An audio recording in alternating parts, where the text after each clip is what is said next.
Good evening, everybody, and I'd like to call the November 20th meeting of the Thousand Oaks City Council to order. Can everybody please join me for the Pledge of Allegiance? I pledge allegiance to the flag of the United States of America and to the republic for which it stands, one nation, under God, indivisible, with liberty and justice for all. Ms. Lawrence, can you please do the roll call? Councilmember Fox is absent at this time. Councilmember Price? Here. Mayor Pro Tem Bill De La Pena? Present. Mayor Irwin? Here. Item 4, request for continuance of any public hearing or agenda item. There are none. And now we are on to special presentations and announcements, and I will be moving up to the stand.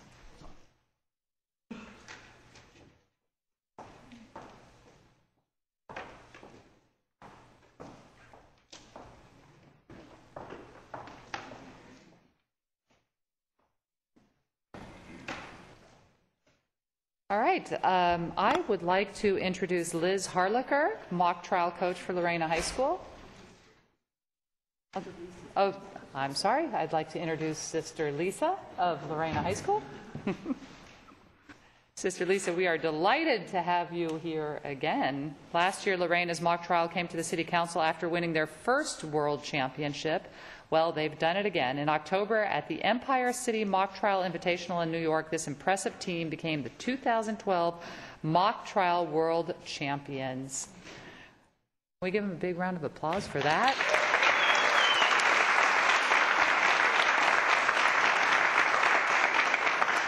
We are very proud of these young ladies. The global competition was tough, and our girls overcame more than one challenge. The Invitational took place while Hurricane Sandy was raging in New York. Sister Lisa, can you please tell me about the experiences and introduce your champions? Thank you, Mayor Irwin. I apologize that Mrs. Harlicker, our faculty coach, is not here yet. There seems to be quite a bit of traffic on the 101. Our students competed in New York with 36 different teams representing both teams from the United States and from various countries. And when they left Los Angeles, LAX, Thousand Oaks, they had no idea exactly of what they were going to meet. Because they had participated in the World Mock Trial Championship last year, some of them at least had an idea of the intensity of the tournament. They did not understand the personal experiences they were going to have and that they will never, ever forget. They were stranded in the hotel for several days. In fact, the storm was so bad on that Monday, if you remember, that they were not able to compete in the courthouse, but actually they competed in the hotel ballroom. So that was a first. So without further ado, I'd like to recognize our team members, and I'm going to call them down, and I believe you are going to give them a pin, a city pin. Thank you, Mayor Irwin. In no particular order, Callan Buschenschutz,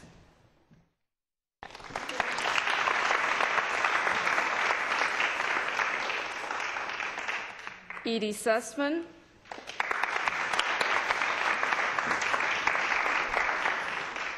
Olivia Alessino,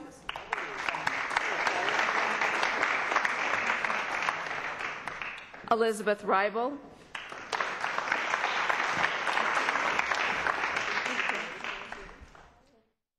Lena Malillo,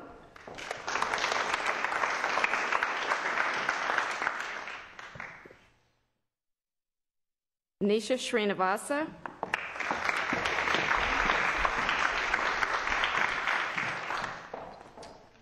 Camilla Hamaday,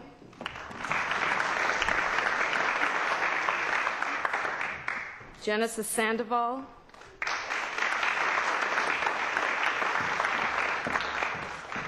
Rachel Warner,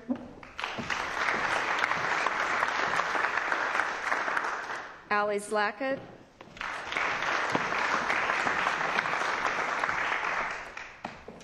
and Devin Montgomery. We have one team member who was unable to be with us tonight, and that is Ryan Bamier. Our Attorney coaches included our head attorney coach, Ron Bamier, Gretchen Buschenschutz, who is here tonight, and another attorney coach, Roxanne Turabian-Barsher-Doost, and I'm very proud to say that Roxanne is a 1995 Lorena graduate.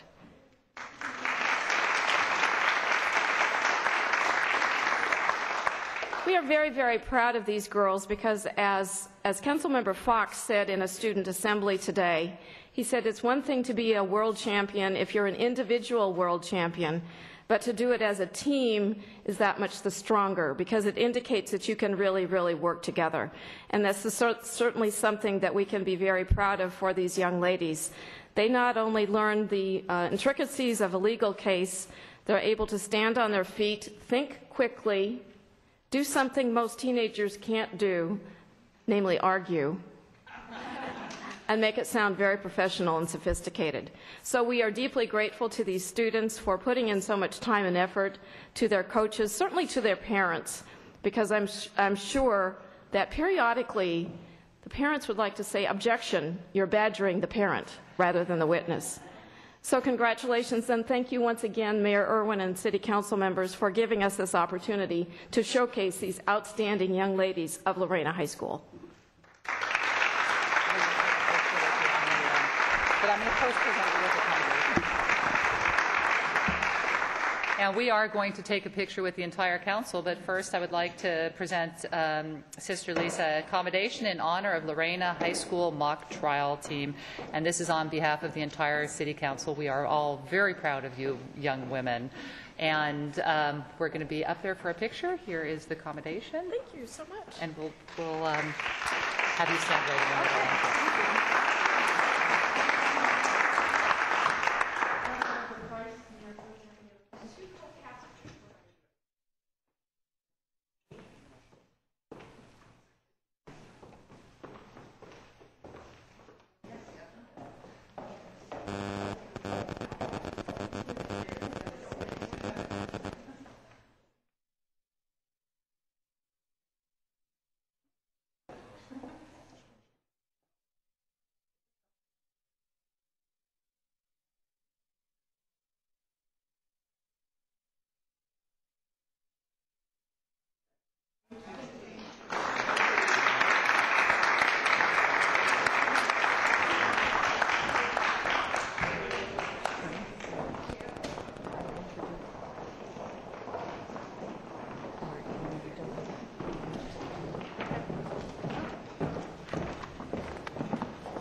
Right. Well, apparently the traffic is very bad on the 101, so instead of introducing Holly Keene, I am going to be introducing Mark Town. Mark, can you tell us about this special award, please? Thank you, Madam Mayor. Holly King, a representative of the American Planning Association, was planning on being here, but she is stuck in traffic, as are others. And so what I'd like to do is mention that the city was recently awarded with a statewide award for the Thousand Oaks Boulevard specific plan from the American Planning Association. As the council may recall, back in July, we won the Central Coast Section Award in the hard-won victory category for the downtown plan. Well, we subsequently applied at the state level and were recently awarded that same award in that category in the area of planning achievement. So we do have the award. We recently received this at a conference, and I would just like to say that it's really a pleasure to accept this award on behalf of the City of Thousand Oaks. This is a very special award. As I mentioned, it is a statewide award. It's significant not only in that regard because of its geographic scope, but also because this is an award that not only provides a framework or recognizes the framework for development of the downtown Boulevard area, but it's also a model that can be used by other cities, other property owners who are looking to redevelop their downtown area, and that transferability was a key part of the basis for the city receiving this award. I would like to recognize that this was a team effort. There were a number of individuals and entities that played a key role in this award. I'd like to, in this project, I'd like to recognize Haider Alawami, Economic Development Officer, who played a key role in its development. Also recognize the ongoing input of John Prescott, Community Development Director. Of course, the input from the community and the Planning Commission, which was used to refine the plan. And then, of course, yourselves, the City Council, which approved the initial vision statement and the final plan. But what really makes this award, I think, unique and why the city received it at a state level is the private sector involvement. And that was led by the Thousand Oaks Boulevard Association, which developed the initial vision statement and, in fact, the draft plan, and then turned that over to the city for essentially processing and environmental assessment. So it was the multi-year focused work by the private sector in collaboration with the city that made this project a reality, and I think played a key role in the city receiving now two awards for it. And so with that, I would like to invite TOBA representatives Rick Principe and Rick Lemo up to the podium. Thank you.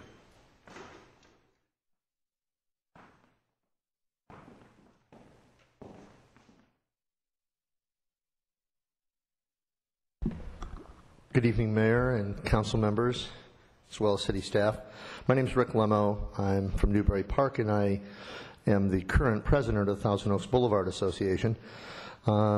I'm certain that I won't be able to thank everybody who had a role in this, but I certainly wanted to most particularly mention that the collaboration between city staff, our elected, and our volunteers was extraordinary, as Mark had said. Certainly Haider Alawami, John Prescott, Mark Town, Mark Watkins, and Scott Mitnick were very, very helpful in guiding us and being patient and also being focused. Some of this began 19 years ago, along with the help of our Planning Commission and City Council, who participated in study sessions and in vision sessions, and a host of volunteers, which go back to the original Mayor's Business Roundtable and beyond. I would just ask one small favor when referring to our staff and when referring to the specific plan, because we've now had the good fortune of being awarded twice. I would appreciate it when you refer to our city staff that you will refer to them as an award-winning city staff. This isn't the first award that the city staff has won, but it's certainly the most current. So I think we should do that. And also from this point forward, I would really be grateful if we would refer to our specific plan on the Boulevard, which you can see some of the benefits of already when you look at the improvements taking place on the Boulevard, as an award-winning specific plan. And thank you very, very much.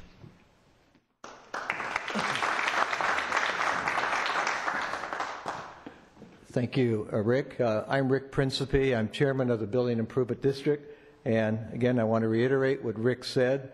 It's very exciting. And not only is it exciting that we were able to get this specific plan approved, but that it's being recognized by everyone throughout the state and other communities. I constantly get phone calls from neighboring cities asking me how we did this plan, what can we do to help them. They want to implement something and follow our lead. We really want to thank the mayor, the council people, the city staff, and this really was a true partnership with the business people and the city for the benefit of the residents. And I think what I'm most excited is this plan has been in the works for over 20 years to create a business-friendly, pedestrian-friendly boulevard, which I think we're accomplishing. I'm really proud to be in the city of Thousand Oaks, and I can't think of any other place I'd rather live. So thank you, and thank you for all your work. Okay.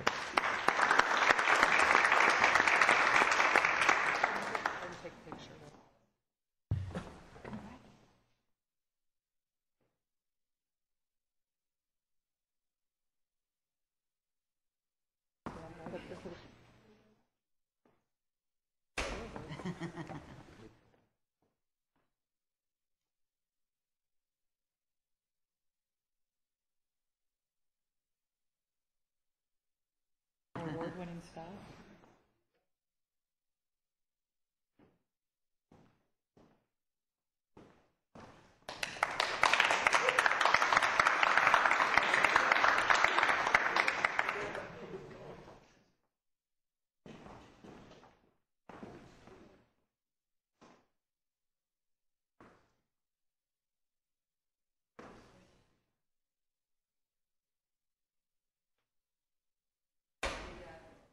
City Clerk, please announce public comments.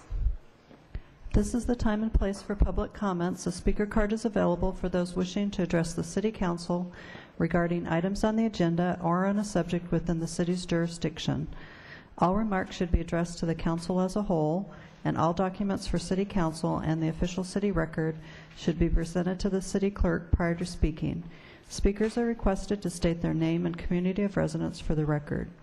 Under state law, public comment matters may not be considered by the council unless listed on the agenda, but may be referred to the city manager for administrative follow-up. 3 people have presented cards, and pursuant to council standards, speakers are allowed 3 minutes. The yellow light displays when you have 1 minute remaining. Thank you, Ms. Lawrence. Our first speaker is Fred Simonak.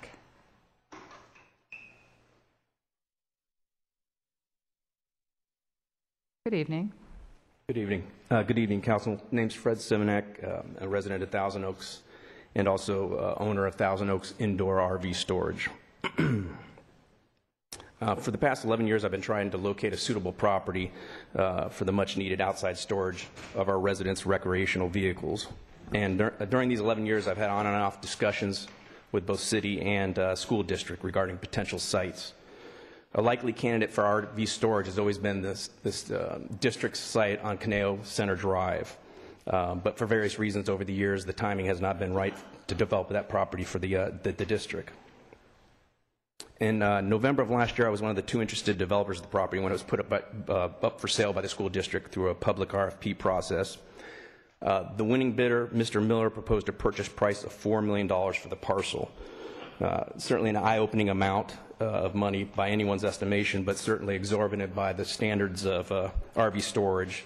Anybody that knows the economics of RV storage, a price tag of $4 million is just not feasible to make that work. Following the outcome of this RFP, I made it clear to those who would listen that there was absolutely no way that you could successfully develop a property paying $4 million for it. And I considered that a red flag, but was ignored at the time. One can only assume regarding the proposed purchase price of $4 million back then that the winning bidder was either completely naive about the economics of RV storage or alternatively very sophisticated and maybe had the intentions all along to tie the parcel up and then chip away at it and ask for concessions and thereby ultimately getting a price reduction. So I have no way of knowing that, but either of those outcomes would have been bad for both the city and the district, in my opinion. Fast forward to this month, and I was informed that our city is holding closed-door sessions regarding this parcel now. No one from either the city or the school district has been willing to discuss these negotiations with me, so I can only assume some kind of scenario. Maybe the city's purchasing the school district's property and then leasing it back to Mr. Miller for development of an RV storage facility. If my assumption is correct, then such a deal would be rife with complications, the lease not being the exorbitant price tag the city may have to pay for that parcel during these challenging economic times. Alternatively, if there are renegotiation of the winning bidder's price offered last year during these closed sessions, then it strikes me as extremely unfair to those of us who participated in the school's original RFP process. But once again, without anyone willing to discuss the details with me, my 15 years of local RV storage development and experience that could help shape the deal for the city and the residents is being ignored. It's my hope that the city and the school district personnel apply more critical thinking to the transaction and consider the numerous pitfalls and backlash that could occur if the city strikes a costly deal or development of the parcel ultimately fails. At a minimum, hold these negotiations in a public forum so as not to create the perception of the stereotypical backroom deal. I have, for the last 11 years and will in the future, stand willing to offer my expertise should the city or district contact me. Thank you. Thank you. Steve Gibney?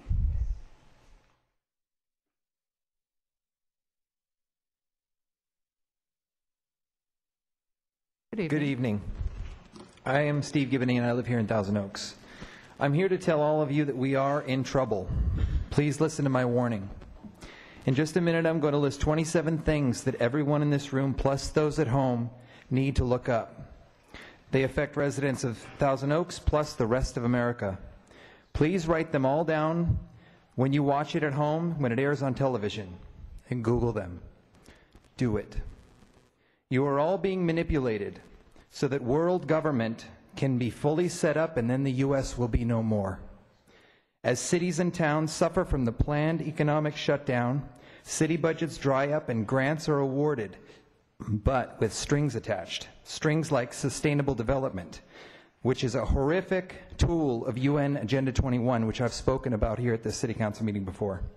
In no specific order, please Google them. The following terms, just as I word them, I will separate them by a finger point. GMOs linked to massive tumors. HR 6566, mass fatality planning. Meatless Mondays, Agenda 21. 88 media companies, now 6. NDAA, indefinite detention American citizens. General Wesley Clark, 7 countries in 5 years. Overton window, Hegelian dialectic, order out of chaos. WTC 7. PNAC document, a new Pearl Harbor. Internment and Resettlement Operations 2010, Re-Education for American Citizens. CFR, Free Syrian Army needs Al-Qaeda. State Department 7277, Disarm America. Goldman Sachs conquers Europe.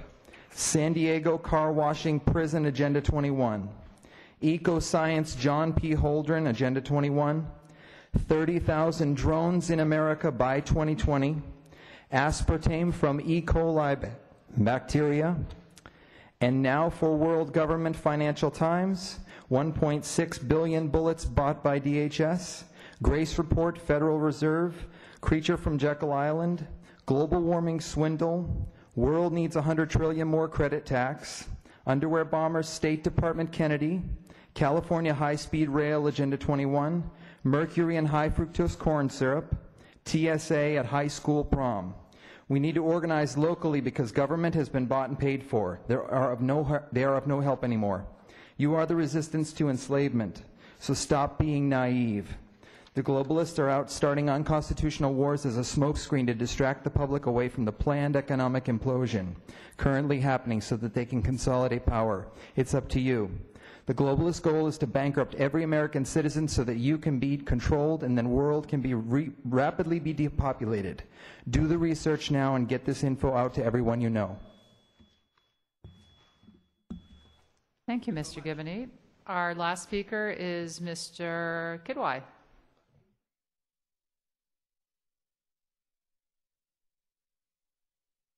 I begin in the name of God, who is most beneficial, most merciful. I'm just still shivering from Agenda 21. It's really scary.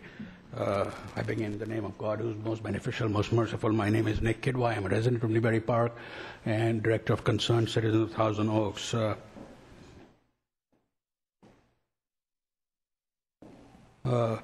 First of a thing that people like in public comments, just on Theo Boulevard, next to Herbs Road, Kiwanis have opened up a See's candy store for gifts. The donations go to nonprofit organizations. So that's a good thing to have. TOTV, you jumped ahead. If you can show the picture, it's a little bit old, but shows the mayor. The mayor will be giving a state of the city address, and it's a fundraiser for the chamber for $45. I mean, it is disgusting. I used to go to them. They were $15, $20. That's what the cost of the food is, and regardless of whether you support the mayor or not, every citizen goes. Now it's basically special interests, and not only that, it's our tax dollars being wasted, because I think about 25 city employees get a free lunch for $45, and Canary Valley Unified School District, Park District. This is wrong. I mean, it should be stopped, and especially the speech should also be given over here. But over here in the evening when we have the meeting, everybody wants to go for the refreshments, and the citizens get to miss out on it. I know the gentleman, I think, left. I think if people participated in the process and more people came, this is just 2 of the flyers that I picked up at the post office. There were probably 50 of these today. I mean, the election has been that long. This is, I mean, my friend Ed Jones talked about the glossy flyers. Each one of them costs about $15,000 to mail, and they are just like trash. And this is how we have lost our nation. I mean, There were 9 candidates that ran. There are 5 people sitting here. I mean, and the city doesn't do anything about it. We would like, on the important issue, I think the city manager will give a report on what happened in his Sacramento meeting today. Those are the real issues. You should really write to the governor because the Crusoe project,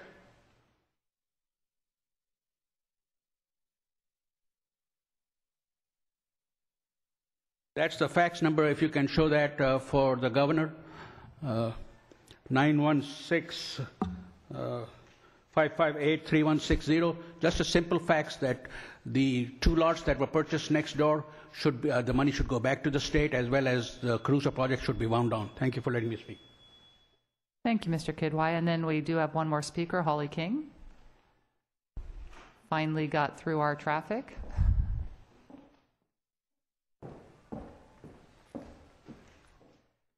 Good evening, Mayor and members of the council. I do apologize for being late. I come from Ventura, and there was a lot of traffic today. I just want to say on behalf of APA, I know the presentation was already made, but I'm the awards coordinator for Central Coast Section, and we get a lot of award nominations, about 12 to 20 a year from the Central Coast area, San Luis Obispo, Ventura, and Santa Barbara counties. And this was a project that was well received by our Central Coast jury this year. It got an award of excellence, and award of excellences are always allowed to proceed to the state. And I'm pleased that the state recognized the efforts of the Thousand Oaks Boulevard Planning Committee, business owners, the public, the city, and they recognize the efforts. As you can tell, the award nomination category was hard-won victories, and the jury of the Central Coast and of the state agreed that this was a victory that was done, and it's going to be a good plan for your community. So we encourage Thousand Oaks to bring more nominations to the table and hopefully more awards. So congratulations. Thank you very much for coming this evening. And it's a very nice trophy. We're very proud of the Boulevard Owners Association and all our staff people that work so hard on it. You're welcome, and I appreciate being here. Sorry, I was late again. Bye.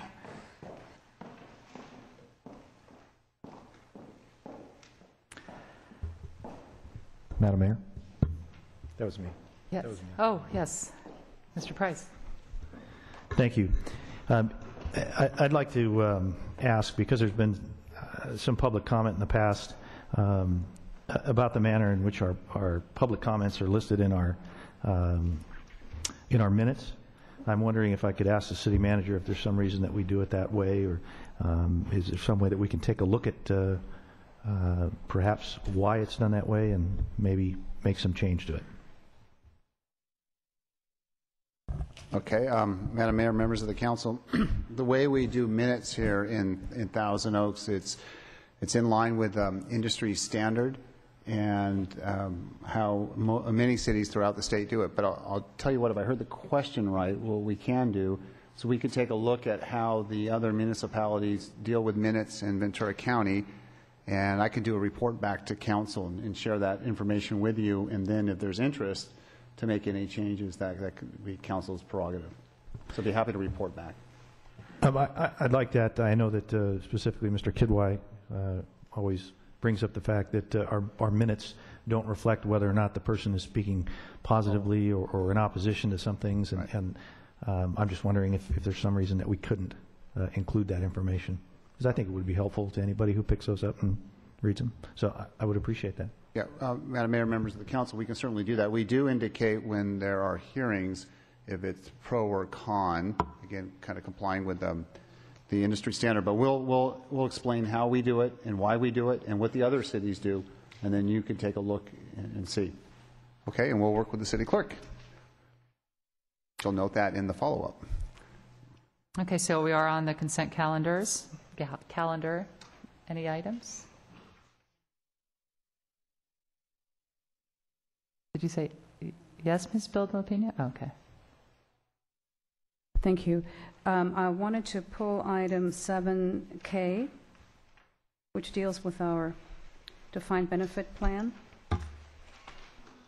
And that would be pretty much it. Thank you. All right, Mr. Kidwai?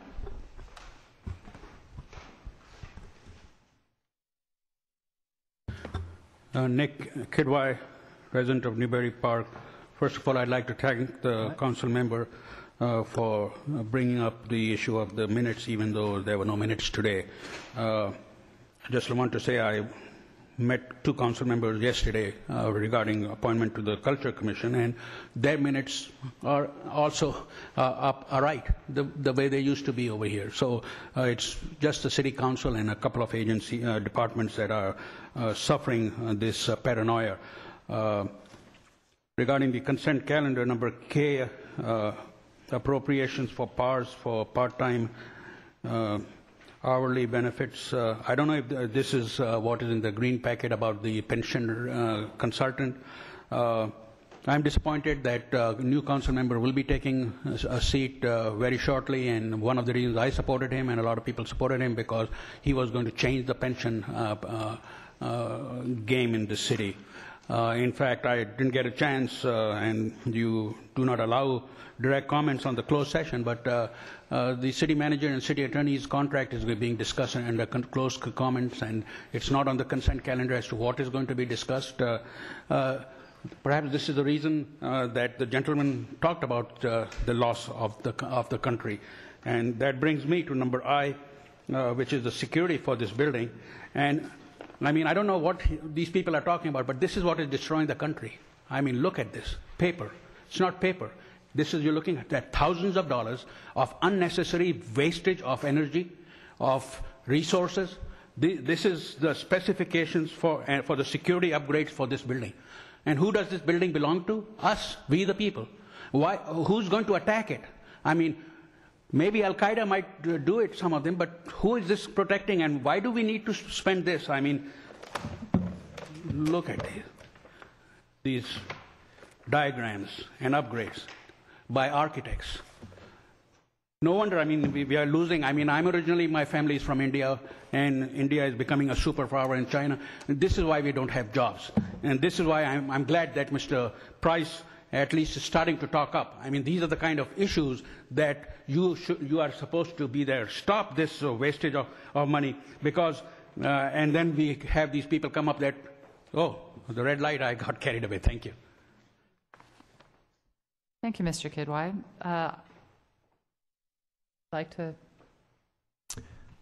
Sure, Madam Mayor, I'd move the balance of the consent calendar. Vote, please.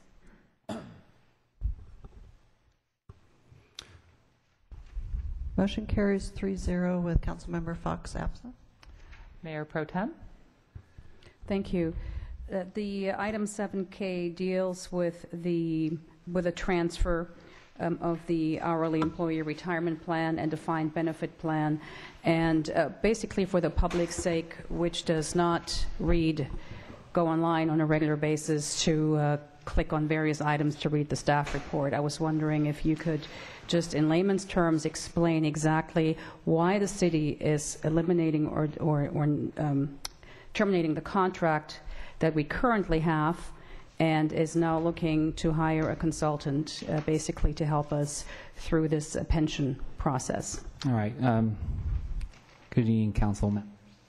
I'm John Ames, Finance Director, and this is our item. What staff is recommending, currently we have an administrator currently, it's Aon Hewitt, who provides administration for this pension plan for our part-time employees. Several things. One, as we all are aware, there's the new pension, the state pension laws. Two, some federal compliance issues that we have with our pension plan, and then some new state reporting for our pension plan. In reviewing our options, staff feels comfortable moving to PARs to help us ensure that our plan is in compliance with the new state law that goes into effect January 1st, that is in compliance with federal regulations, specifically IRS regulations, and that the proper reporting is done on an annual basis. We believe that this change in administrator from a due diligence and fiduciary responsibility is much more in the interest of the city to have PARs be doing it. There's also the other component of the investment of the trust assets. As you know, the resolution is suggesting that we're transferring assets from the current trustee, which is City National, to U.S. Bank. One of the things that PARS provides that our current administrator does not provide is investment of those trust assets. Those trust assets are currently being managed by staff, and based on the size of the trust, it's not efficient for staff to be managing those investments. Certainly our returns could be better with professionally managed people managing pension trust assets. So staff's recommendation is, sort of highlighted in the report, there's really 4 areas. 1, to ensure compliance with the new state law. 2, IRS regulations. 3, simplified state reporting. And 4, investments. So that's staff's recommendation. Now, let me make some comments. There is no change to benefits or the plan itself. That is not what we're doing tonight. All we're doing is transferring trust assets and hiring a new administrator. Is there any extra cost involved in doing this? Is there a cost savings? Actually, in the report, and I will highlight it on page 97, during the initial 2 years, we actually have a cost savings roughly of approximately $10,000. If we extend beyond that, they will start doing the actuarial, and the annual projected cost annually is between $4,000 and $5,000. So not just are we ensuring that the plan is in compliance with the new state law, but we are achieving some cost savings for the plan. You mentioned as item number 4 that the goal would be to improve returns. What is the return currently? What do we expect it to be? And where do we stand now? Currently, City's managing as part of its own investment portfolio, and the way that we do investments is a little different than how we would manage if we were managing trust assets.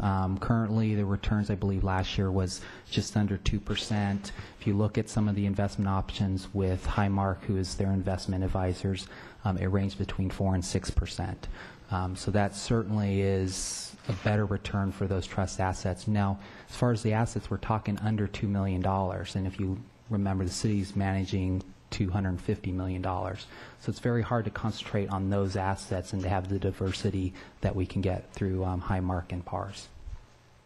Are we experiencing what other cities or even counties are experiencing, namely that we cannot fully fund our pension liabilities? That's not the case. As far as funding our pension liabilities, we are making our full ARCs for all of our liabilities. Throughout, there are cities, I mean, certainly we've heard bankruptcies in which they cannot afford that. That is not the case here in Thousand Oaks. But again, we're looking at that specific plan, trying to make some tweaks as far as the administrator and the investments to make sure that that is a sustainable plan going forward for all of our part-time employees. Thank you for your explanation. You're welcome. And I move item 7K. Vote, please.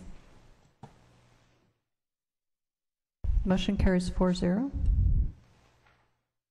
We have no public hearings this evening. We are on to Department Report 9A, acquisitions of 2 parcels, and Shelley Austin, COSCA Associate Planner, is going to be doing the report.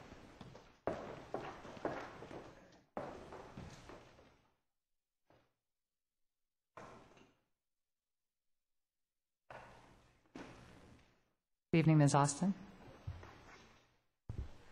Good evening, Mayor Irwin and members of the council. PowerPoint for you.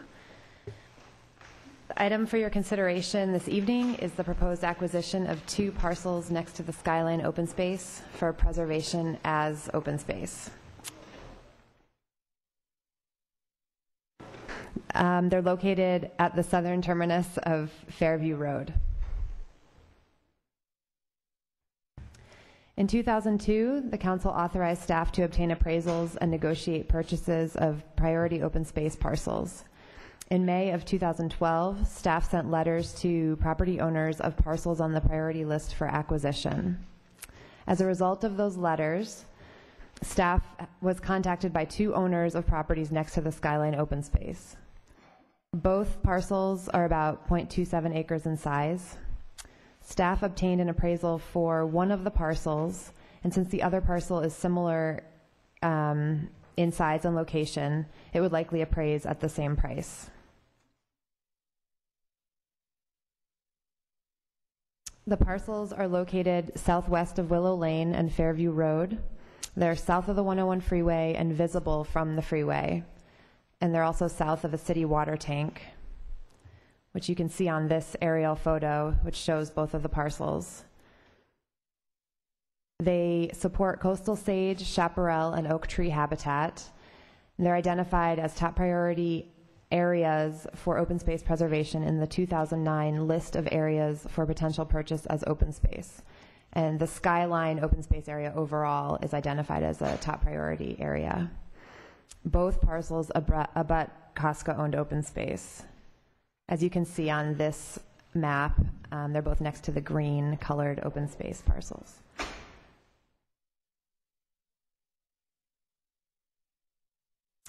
In terms of financial impact, the cost will be $34,000 for both parcels, plus $2,000 each in closing costs, so the total that we're requesting is $38,000. The funds will come from the Community Recreation Facilities and Open Space Acquisition and Maintenance Endowment Fund.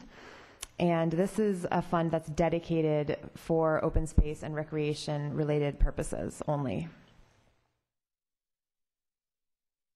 And with that, staff recommends that the council authorize the purchase of the 2 parcels in the Skyline area as public open space, as identified in the report.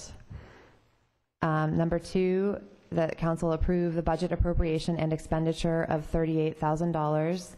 And number 3, the council authorize transfer of the parcels from the city to Costco in accordance with the open space element policies. And with that, I'm available for questions. Mr. Fox, did you have a question?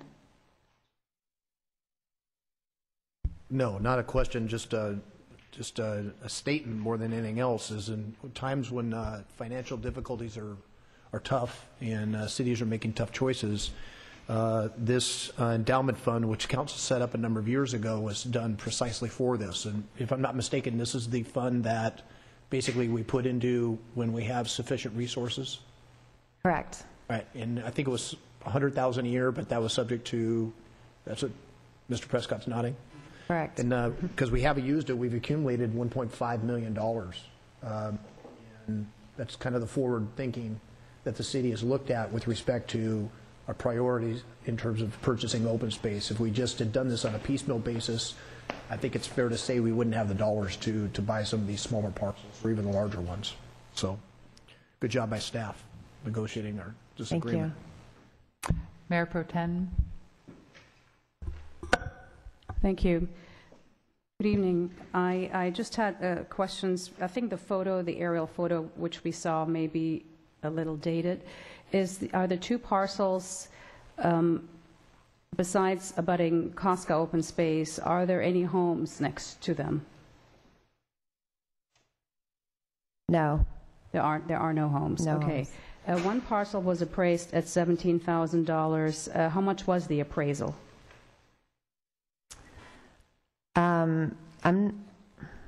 Just a moment, please. Mm-hmm.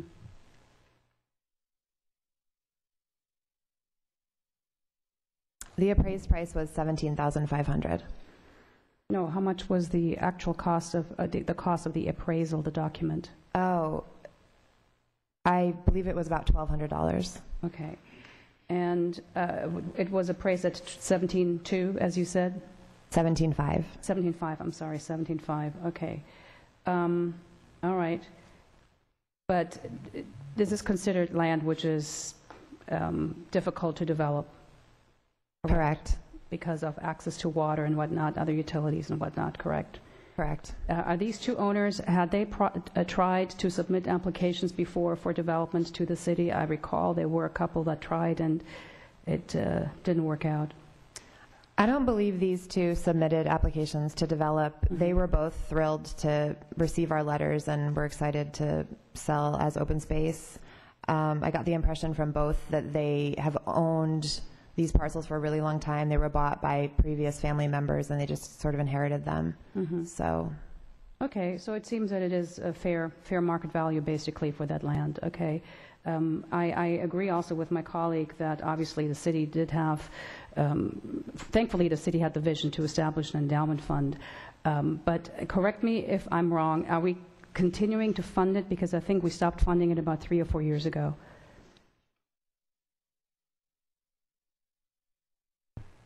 there is still some money going into it. Just a moment, please. Just to help you, I think when we do the budget, I think whoever, either Mr. Adams or Mr. Mitnick, points out in the budget how much we're setting aside for the fund when we do the budget, if I'm not mistaken. Yeah, we did refund the sports endowment fund, but we put open space on hold, so to speak, or if it were possible to do it, to fund it, we would fund it. So I'm not quite sure whether we have funded it. I know I've the general fund transfer, I think that you're referring to, is not being funded. Okay, that's what I thought. And I think that council needs to consider that we can restart the funding of that particular endowment fund. It had been discussed, as Mr. Fox said, that we would do that, but I wasn't sure whether we had done it. And so I think this is a wonderful opportunity while we discuss this to consider officially funding the Open Space Endowment Fund again. Just food for thought. And I would move the staff recommendation of purchasing the parcels. Mr. Price, did you have a comment?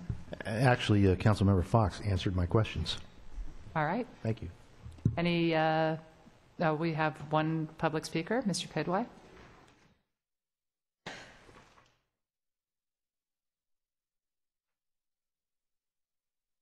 Nick Kidwai, resident of Newberry Park, representing concerned citizens of Thousand Oaks. I'm kind of curious as to why this is not a public hearing and department report when it involves purchasing properties, expending tax dollars, and it also affects the neighbors. Maybe there is a loophole that doesn't make it qualify for a public hearing. There's additional costs for a public hearing, but I think we should be more open. And hearing the comments of the top executive earlier on, I mean, this city tends to be going on in the other direction, so it's right in line with that. Since my English is weak and I couldn't participate in mock trials, I'm going to take advantage of the story that was in the Star, the blog, and see if I can at least read it out. I think there's a Carly Thomas or Carla Thomas. She wrote that, "Thank you, Star, for opening the comments on this rogue agency's nefarious deeds. While this may be a good project, they're hiding the real ugly meeting agenda in the closed session. Why no report to show the council member, city managers, city attorneys, exorbitant salary, wages, outrageous perks, a pension system that is not sustainable? Scared of Al Adam? And will he cut them? That's why you had it on tonight." That's what Carly wrote. Anyone can see, I cannot understand this if the council can enlighten me. It said, "Sniff, sniff, sniff." What's that I smell? I don't understand what is meant there. So maybe you can enlighten me, Mr. Fox. Joe Public, really nasty guy. This story lacks substance. Is it this property threatened with development? If not, then why spend the money? He hasn't heard about the ring of open space or the owners of friends of Andy Fox and Jackie Irwin. Well, lo and behold, we will never know. The staff report is equally vague. So at least some people are reading the staff report. And then Carly came back and said, even a broken clock is right twice a day. These are undevelopable lots and are going cheap. As such, the real story is Cootie meeting DOF auditors in Sacramento at 9 a.m. Hope they come down hard on this frivolous, illegal spending. Thank you for letting me take advantage of my weak English and read these comments. I do support this project. Or it's not a project, it's a very minor purchase, and we do support the ring of open space, and We wish that since you do have, I think, almost $2 million in the fund, that we save more properties before it's too late, and wish you all a happy Thanksgiving. Thank you, especially Mr. Joel Price. You might have my support after all when you run for election. Thank you. Thank you, Mr. Kidwai. Any comments to the motion? Vote, please.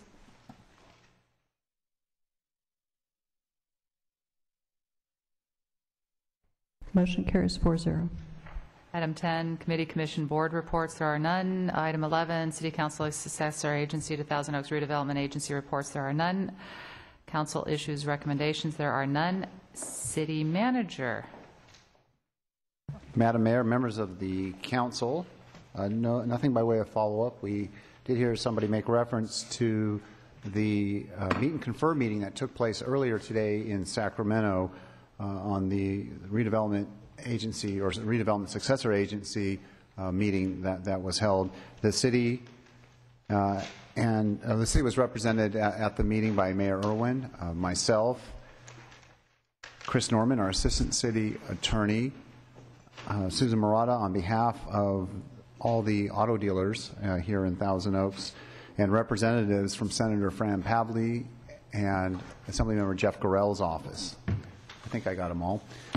And we met with 3 representatives from the State Department of Finance. It was a very healthy and productive meeting in which the staff explained why the legal agreements are indeed enforceable obligations, and we provided clarity as to that, and we provided a comprehensive overview. So it was a good exchange. They asked a lot of questions. The individuals that are assigned to this project, they're brand new. They have not reviewed any of our documents yet, and so now we had to explain the project to them. They're going through it. And there's over 200 municipalities going through this process right now. So it's anticipated that by mid-December we will get a draft of their decision. And then from there, we'll see where it goes. So that's the update for that meeting for today. The next City Council meeting will actually be on December 11th. And before that meeting, though, that day we also heard somebody make reference to the annual Mayor State of the City address. That will take place at, it says 11:15 a.m. That's probably when it starts, but the actual address will be around noon. And that'll be at the Los Robles Banquet Center. Then at that night, the City Council meeting will start at 6:30, not 6 p.m., but 6:30, and that'll be the annual reorganization meeting. And the new council member-elect will be seated at that meeting. The next regular meeting will be on December 18th. And at this point in time, we're looking at least one public hearing, and that's the update on the inclusionary housing in lieu and development linkage fees. We do this every year to see if those fees should be reestablished, and staff will have a recommendation at that time. At this point, we're looking at 2 department reports, one dealing with Fire Station 35 in Newbury Park. We'll provide an update as to that project. And we'll have the Meta Housing Development project back in front of you as a department report. We have 2 committees or one committee that's going to be providing recommendations, if you will, for the Sports Facilities Endowment Fund grants. That's an annual process. And the Community Enhancement Grant recommendations will take place that night. That's it for City Manager follow-up. Thank you. Okay, item 14, closed sessions. Can I have Ms. Noonan, the City Attorney, please announce? So we have quite a few closed sessions tonight. First one is conference with rural negotiators regarding property APN 667-008-0105 located on Caneo Center Drive. City negotiators include John Adams, the Finance Director, Jay Spurgeon, Public Works Director, Nader Hadari, Senior Engineer, Christopher Norman, Assistant City Attorney, with negotiating party Stu Miller, and concerning the price and terms of a lease pursuant to Government Code Section 54956.8. In addition, conference with real property negotiators regarding property APN numbers 667-008-0015 and 667-008-0035 located on Caneo Center Drive. City negotiators are the same, and negotiating parties are Jeff Barstad, Caneo Valley Unified School District Superintendent, and Joel Kirkenstein, Consultant. Under negotiation include the price and terms pursuant to Government Code Section 54956.8. We also have public employee performance evaluations for the city manager pursuant to Government Code Section 54957B1, and public employee performance evaluation for the city attorney pursuant to Government Code Section 54957B1, in conference with labor negotiators with the city designated representatives, Mayor Jackie Irwin and Human Resources Director Gary Rogers, for the unrepresented employees, city manager and city attorney pursuant to Government Code Section 54957.6. Thank you, Ms. Noonan. Item 15, public notices, there are none. And finally, adjournment. We are adjourning to our council reorganization meeting on December 11th at 6:30 p.m. Good night, everybody.